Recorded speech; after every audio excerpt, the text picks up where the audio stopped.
지난 일주일 일하다 숨진 노동자는 28명입니다. 노동건강연대와 KBS가 집계했습니다. 사고로 숨진 사람 수만 이렇고 일터에서 병을 얻어 숨져가는 사례까지 합치면 훨씬 많을 겁니다. 이렇게 죽거나 다치는 것도 억울한데 내 일 때문에 내 아이까지 병을 갖고 태어난다면 어떨까요? 지난 2010년 제주의료원 간호사 4명이 모두 선천성 심장질환을 가진 아기를 출산했습니다. 업무 환경에 문제가 있다고 보고 아기들에 대해서 산재 신청을 했지만 거부당했습니다. 산재 적용 대상이 근로자 본인에 국한된다는 이유였습니다. 이 사안에 대해서 대법원이 지난 4월 처음으로 태아 산재를 인정했는데요. 여성 근로자와 태아는 업무상 유해 요소로부터 충분한 보호를 받아야 한다. 대법원의 판단입니다. 하지만 지금도 노동 현장은 달라지지 않았습니다.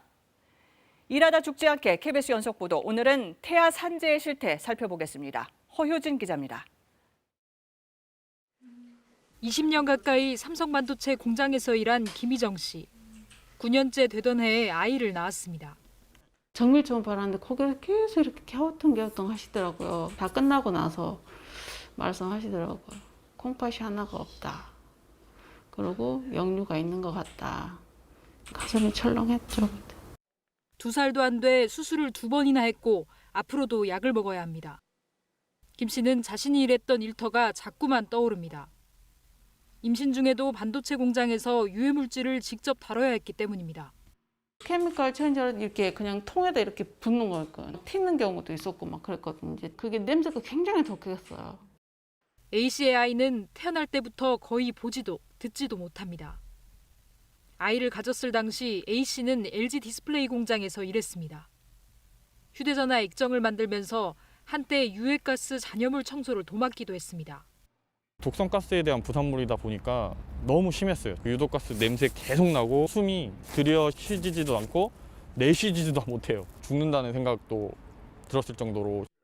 결국 자신도 백혈병 진단을 받은 뒤에야 이런 근무 환경 때문에 아이까지 장애가 생긴 건 아닌지 의심하고 있습니다.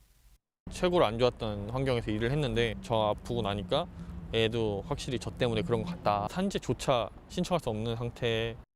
실제로 반도체와 LCD 공정에서 사용하는 독성 물질은 생식 기능과 중추신경에 영향을 줄 수 있는 것으로 보고되고 있습니다.